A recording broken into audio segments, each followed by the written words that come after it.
बिस्मिल्लाहिर्रहमानिर्रहीम, अस्सलाम वालेकुम। मैं असदुल्ला खान हूँ। सदीक जान मेरे साथ मौजूद हैं। सदीक जान साहब, गर्मी खूब है फिर इस्लामाबाद में? बहुत शदीद। तो सुना है कि जब गर्मी होती है तो मैं चूँकि अभी सीख रहा हूँ इस्लामाबाद को, तो मैंने सुना है जो 2-3 दिन इस्लामाबाद में गर्मी पड़ जाए तो फिर बारिश हो जाती है। वो पहले हुआ करता था, अब ऐसा मेरा ख्याल नहीं है। उस तरह हालात ख़राब हुए, मौसमियाती तब्दीलियाँ आ गई हैं।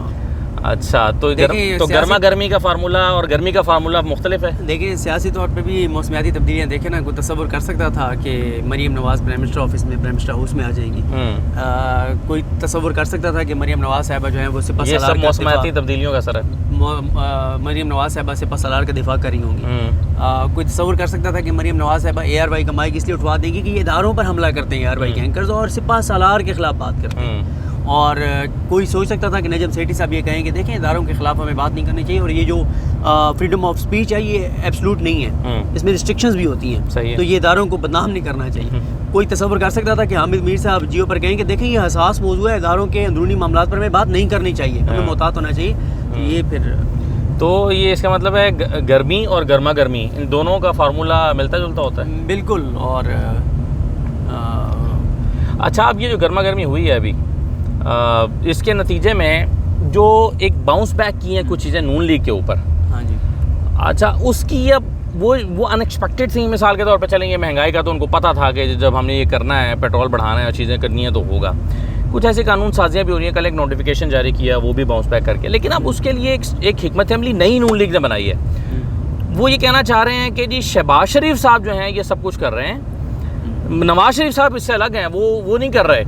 और आज तक हमें ये सुनाया गया कि जी ये शहबाज शरीफ और नवाज शरीफ के बगैर सांस भी नहीं लेते, दोनों भाई एक जैसे हैं। इतना बड़ा फैसला क्या शहबाज शरीफ अकेले कर सकते हैं? देखिए, पहली बात तो यह है कि मैं थोड़ा सा आपकी उस बात से इख्तलाफ करता हूँ कि वो बाउंस बैक कर गया है। वो इख्तलाफ तो बल्कि नहीं करता, लेकिन चले मैं उसको आगे बढ़ाता हूँ एक तरह से, कि बाउंस बैक आवाम में किया है, मीडिया में भी किया है, जो इनके हामी हैं। लेकिन उसका पर्पज़ ये तो था ही नहीं कि अवाम इससे खुश होगी या सहाफ़ी को इसको वो करेंगे। जो इसका मकसद है वो सर्व हो गया होगा। क्योंकि देखिए, नून लीग ने इस वक्त जो फैसले लिए हैं ना, पेट्रोल महंगा करने वाला, गैस महंगा करने वाला, बिजली महंगा करने वाला, इससे एक बात तो जो एवरेज IQ लेवल वाला उसको पता है कि ये फैसले इस्टेब्लिशमेंट की मंजूरी से किए गए हैं, और इस कमिटमेंट पर किए गए हैं कि इनका जो बैकलैश आएगा, इनका जो रद्द-ए-अमल आएगा, अवाम में जो आपकी नफरत बढ़ेगी, वो आपने परेशान नहीं होना। सही। वो हम जिम्मेदार हैं, अगले इलेक्शन में आपको जितवाना हमारी जिम्मेदारी है। ठीक है। आप इस बात को छोड़ दें कि आप 60 रुपये पेट्रोल, अभी तो उन्होंने और बढ़ाना है, 10-15 रुपये और बढ़ाना है। ठीक है, आज दुनिया अखबार में तो लगा हुआ है कि पता नहीं 20 नहीं, मगर देखें ना, एक इनकी होप ये है, जो मैं समझता हूँ कि गलत है। ये समझते हैं कि अगर अभी बढ़ाकर 1 महीने के अंदर इलेक्शन में चले गए तो फिर तो हम जो है ना वो पिट जाएंगे, लोग सारा महंगाई का इल्ज़ाम हम पे डाल देंगे। लेकिन अगर हमने कोई 6-8 महीने गुजार लिए और चीज़ें उसके बाद बेहतर हो गई तो फिर कुछ नहीं होगा। लेकिन ये चीज़ें जो महंगाई का इम्पैक्ट है, यानी वापस तो मुझे नहीं लगता कि जो चीज़ महंगी होती है वापस भी आ जाए। तो ये महंगाई का इम्पैक्ट ख़त्म करने में 6-8-10 महीने में कामयाब हो जाएंगे। यानी 10 महीने के बाद भी अगर इलेक्शन में जाते हैं, नुकसान तो नून लीग को फिर भी होगा। तो फिर ये क्या हिकमत अमली है? सर, वो सुनते हैं असल में नजम सेठी साहब को। अच्छा। कल उन्होंने प्रोग्राम में यूट्यूब पे कहा है कि लोग भूल जाएंगे, ये लोगों की यादाश्त का मसला पाकिस्तान में, लोग भूल जाएंगे महंगाई शंगाई की थी शरीफ खानदान ने, ये 2-4-5 मिनट। ये तो ख्वाजा आसिफ साहब ने नवाज शरीफ को भी कहा था कि पनामा वाला भूल जाएंगे लोग। लेकिन मैं आपको बताऊं कि अगले 6 माह में महंगाई जो है वो हर गुजरते हुए दिन के साथ पीक पे होगी। कैसे? जो बंदा बेचारा अभी 1-1.5 माह में क्राइसिस में आएगा, वो क्राइसिस में नहीं निकल सकेगा ना। सही। अगले 5-6 माह में तो नहीं निकल सकता। और ये जो अभी जो माहिरीन मुईशत हैं, वैसे तो सारे ही आजकल इन्होंने वो उनको ऑन बोर्ड ले लिया हुआ है मीडिया को कि इनको लेना है, और वो सारे आगे कह रहे हैं जी ज़बरदस्त शहबाज शरीफ साहब, आपने पेट्रोल महंगा करके बड़ा ज़बरदस्त काम किया। लेकिन जो आप देखें, आप खुद ये इसके ऊपर आप काफ़ी वो है, जिस बंदे के आज अखराजात घर के 20,000 हैं ना, जो बेचारा मजदूरी करने वाला है, और 20,000 उसके अखराजात हैं, वो अगले 1-1.5 माह में 35 से 40,000 हो जाएंगे, यानी डबल हो जाएंगे। कैसे वो सर्वाइव करेगा? और जबकि तनख्वाहदार तबका जो है उसकी तनख्वाह में 1 रुपये का इजाफा नहीं हो रहा। 1 रुपये। अच्छा, इनको एक और भी, आप इनको एक धचका लगेगा।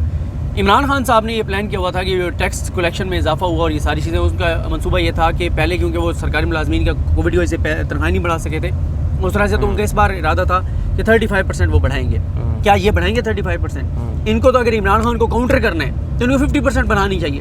क्या ये बढ़ाएंगे 35%? मुझे नहीं नजर आता कि 35% बढ़ाएंगे।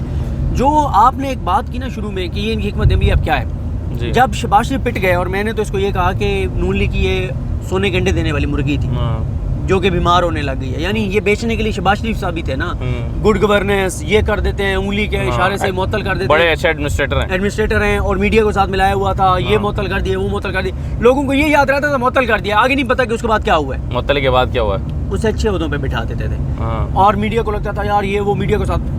अब क्या इन्होंने एक नया काम शुरू किया जो कि पहले एक्सपेक्टेड था, मैं पहले ये कह रहा था कि ये होगा।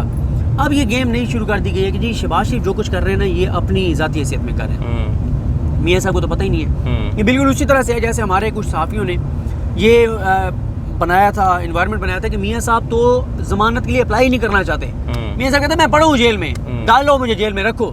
मियाँ साहब के दस्तखतों के साथ 4 बार दरख्वास्त दायर हुई थी, 4 या 6 बार दरख्वास्त दायर हुई थी ज़मानत के लिए। फिर जब मियाँ साहब अभी बैठे थे कोट लखपत जेल में, तो आपके एक सीनियर हैं उन्होंने कहा कि कोट लखपत जेल में बैठा हुआ नवाज शरीफ जाती उम्र में बैठे हुए नवाज शरीफ से ज़्यादा ख़तरनाक है। अब मियाँ साहब आगे जाती उम्र बातें चलना शुरू हो गई कि मियाँ साहब लंदन फ़रार होना चाहते हैं। उनको यह था कि नहीं मियाँ साहब नहीं जाएंगे, क्योंकि उन्होंने तो मियाँ साहब को बड़ा वो मज़ामती और बड़ा इमाम खुमैनी बना के पेश किया हुआ था। कहते हैं जी मियाँ साहब नहीं जा रहे लंदन, क्योंकि लंदन में बैठे हुए नवाज शरीफ से जाती उम्र में बैठे हुए नवाज शरीफ जो है वो इमरान खान के लिए ज़्यादा ख़तरनाक है, मियाँ साहब नहीं जा रहे। और उन्होंने ये कैंपेन चलाना शुरू की कि जनाब ये शहबाज शरीफ साहब जो है ना ये ज़बरदस्ती अपने भाई को लंदन भेजना चाहते हैं, वो नहीं जाएंगे। फिर आपने देखा मियाँ साहब कैसे गए। फिर उन्होंने कहा कि अगर 1 माह में नवाज शरीफ वापस ना आए सबसे ज़्यादा प्रोग्राम मैं करूँ। नहीं, इससे 2 फ़ायदे वो उठाना चाहते हैं ना। देखें, एक ये जो नैरेटिव बना रहे हैं ना कि शहबाज शरीफ साहब जो कर रहे हैं इसके ये खुद ही ज़िम्मेदार हैं, इससे 2 फ़ायदे उठाना चाहते हैं। एक तो वो चाहते हैं कि जी जो मरकज़ी कायद हैं या जिन्होंने कल आके कैंपेन करनी है या जो भी लीड करना है जहाँ से भी करना है, तो वो उनके पास ये जस्टिफिकेशन वो कहने के लिए कि जी अगर कोई खामियाँ कोताहियाँ तो शहबाज शरीफ की थी। और दूसरा ये है कि इससे मरियम साहबा का जो रास्ता है वो भी हमवार रहे, यानी मरियम नवाज़ वज़ीर आज़म की उम्मीदवार बन के आएँ और कहेंगे अच्छा शहबाज शरीफ नाकाम हो गया, चलो फिर मरियम तुम्हारे लिए। तो लोग जो हैं वो उसको भूल के एक नई बत्ती के पीछे लग जाएं और कहें कि ठीक है मरियम को तो हमने नहीं आजमाया, शहबाज शरीफ हाँ वाकई वो तो पंजाब का आदमी है, वफाक के लेवल का उसका एक्सपोजर नहीं है, लेकिन मरियम चूँकि 3 दफ़ा के वज़ीर आज़म की बेटी है, उनका एक्सपोजर है, तो मरियम एक सूटेबल उम्मीदवार है। तो ये दोहरा फ़ायदा मेरा ख्याल है लेना चाहते हैं इस हिकमत अमली से। मैं इत्तफ़ाक़ आपसे करता हूँ और मैं ये भी कहता हूँ कि शहरी हलकों में तो नहीं, लेकिन शहर से जैसे जैसे आप निकलेंगे वहाँ पे ये काम भी करेगा। मैं ये नहीं कहता कि ये चीज़ काम नहीं करेगी, ये चीज़ काम करेगी, क्योंकि मसला ये है जो शहरी हल्के होते हैं ना, यहाँ पढ़े लिखे लोग होते हैं जिनको अवेयरनेस होती है, उनको नज़र आ रहा है कि यार जो ट्विटर इस्तेमाल कर रहा है, जिसके पास फ्लो ऑफ इन्फॉर्मेशन है जिसकी तरफ, उसको पता है कि एक फैसले को जस्टिफाई कर रही है मरियम नवाज, डिफेंड कर रही है पेट्रोल के बढ़ाने की, कह रही है कि पहले मैं कहती थी कि छोड़ दो, अब मैं कहती हूँ कि डट जाओ, जो मर्जी हो जाए ना छोड़ो। तो इसका मतलब यह है कि एक फैसला उनसे शहरी हल्कों में इनको कोई फ़ायदा नहीं होगा। हाँ, शहरों से जब हम निकलते हैं, देहाती इलाकों में जाते हैं, कस्बों में जाते हैं, वहाँ पे इनको फ़ायदा होगा इस चीज़ का जो ये है। लेकिन असल बात यह है कि ये इनका प्लान 2 है, प्लान 1 इनका नाकाम हो गया। जो इनको लगता था शहबाज शरीफ आएगा, छा जाएगा, ये वो नाकाम, अब प्लान 2। मुझे तो तस्वीरें याद आती हैं जो जहाज़ में पहले दिन नून लीग के लोगों ने ट्वीट की थी कि जी शहबाज शरीफ इतना काम कर रहे हैं कि वो जहाज़ में भी काम कर रहे हैं और हर वक्त काम कर रहे हैं, सुबह 6 बजे उठ रहे हैं, पहुंच रहे हैं, काम नज़र नहीं आ रहा। उसकी वजह यह है कि आप देखें ना, ये मुझे तक कोई समझाया कि 2 महीने में बिजली कहाँ चली गई है, और 2 महीने पहले बिजली मौजूद थी, कहाँ गई है 2 महीने में, और जहाँ गई है वहाँ से उसको बुलाते क्यों नहीं है, उसकी रिक्वेस्ट कर लेंगे भाई वापस आ जाओ, ये कहाँ चली गई है। और ये कॉन्स्पिरेसी अब ये चलना शुरू किया है, लोग समझते हैं कि इनका ये पुराना तरीका वारदात है, बिजली पहले गायब कर दो और फिर पूरी करने के लिए नए मुआहदे करो और उसमें से अपनी नई डील्स में से कट्स लगाओ। ये लोगों का इल्ज़ाम है, मैं नहीं कहता ये सर इल्ज़ाम नहीं है। मैं अच्छा सही है, जब ये 2013 में आए तो उन्होंने क्या किया था, इन्होंने इकट्ठे सर्कुलर डेट और इसको ख़त्म करने के नाम पे 400 और पता नहीं कितने अरब दिए थे इकट्ठे, जिसका बाद में ऑडिट नहीं हुआ था और बाद में वो पैरा ख़त्म किया था खुर्शीद शाह साहब ने। इसके ऊपर बहुत ज़्यादा बात हुई थी, ये उस वक्त इन्होंने बगैर ऑडिट के दे दिए थे। ये एक है। दूसरा ये जो आप कर रहे हैं ना, मसला क्या आ रहा है लोड शेडिंग में, मसला ये आ रहा है कि 4 बंदे चला रहे हैं वजारत, ये पेट्रोलियम और ये बिजली की 5 बंदे, क्यों, एक तो इसमें माल पानी बहुत है, आपस में लड़ाई है, उसकी वजह से ये फैसले नहीं कर पा रहे उसके। और एक वजह इसकी ये भी है कि ये चाहते हैं कि फ्यूल ना मंगवाएं बाहर से, इंपोर्ट बिल कम शो करवाएं, और उसके लिए ये लोड शेडिंग कर रहे हैं। मसला ये है कि एक और मुझे बात बताएं, इनके गले कैसे पड़ गई। जैसे इमरान खान गए थे ना, अगर उससे वक्त ये लोड शेडिंग उससे पहले शुरू हो जाती, ठीक है, उस वक्त ये ज़्यादा करते तो एक माहौल बन जाता। लोड शेडिंग शुरू की इन्होंने कहानी क्या की, यकम को ख़त्म कर दी लोड शेडिंग। और उन्होंने कहा कि वो जो थोड़े बहुत वो जो थे आपके ख़राब पड़ी हुई थी, क्या कहते हैं उसको, बिजली के कारखाने हैं, छोटे छोटे मसाइल थे उसमें, वो हमने ठीक किए हैं तो ये ठीक हो गए। ये इनकी नाहरी थी कि ये इसकी मेंटेनेंस नहीं कर रहे थे, हमने और 20 दिन में कर 20 दिन में कर दिए।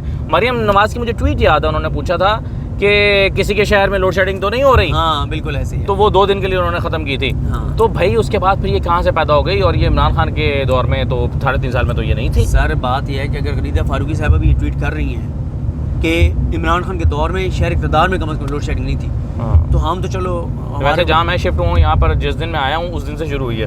मेरे पे जिम्मेदारी ना डाल देना, क्योंकि लोग पहले यहाँ पर लोड शेडिंग नहीं थी, हाँ। तो अब जो है वो स्केजुअल्ड हो रही है। लेकिन ये इलाके वालों को मैं किसी तरह से कन्वे कराता हूँ ताकि आपके आगे मिन्नत लगे। हाँ, मेरे पे झंडा ना लगाएं। ये तो ये सर इनका प्लान 2 है।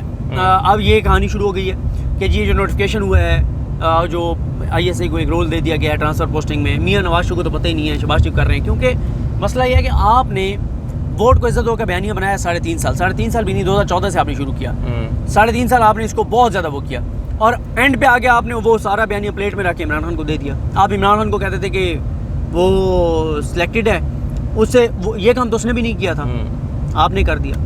तो ये मामलात हैं, ये चीज़ें जिस पे ये प्लान 2 है इनका, लेकिन ये मुझे नहीं लगता कि ये कामयाब हो गई, बुरी तरह पिट जाएगा। आखिरी बात मुझे बता दें कि इमरान खान साहब आज क्या कर रहे हैं डील में? देखें अभी मेरी किसी से बात नहीं हुई, लेकिन वो वैसे जिन लोगों से हमारी बात हो रही है उनको तो पता कुछ नहीं है। हाँ, एक बात ये भी है, लेकिन वो बता नहीं रहे। नहीं, उनको पता नहीं है। और दूसरी बात ये है कि थोड़ा सा अंदाज़ा हो जाता है ना मीटिंग में क्या डिस्कस हुआ, तो ये वो, लेकिन असल अल्टीमेट फैसला खान साहब का होता है, जो किसी को नहीं पता होता कि अनाउंस क्या करने जा रहे हैं। दूसरा ये है कि आज वही जो हमने कल कहा था कि हमें बिल्कुल नहीं लगता कि खान साहब फौरी तौर पे कोई तारीख देने जा रहे हैं और इस्लामाबाद लॉन्ग मार्च की का ऐलान करने जा रहे हैं। और एक चीज़ और भी हमने ये बात कही थी कि ये उनकी पार्टी के अंदर एक ये है कि आपको यहाँ आके बैठना चाहिए, अगर आप गिरफ्तार भी हो जाते हैं तो आपको फ़ायदा होगा, आपको नुकसान नहीं होगा सियासी तौर पर। सही, और वो यही हो रहा है कि वो बनी गला रहे हैं। अच्छा चलें देखते हैं आज क्या वो ऐलान करते हैं। बहरहाल बहुत शुक्रिया जी, इजाज़त दें।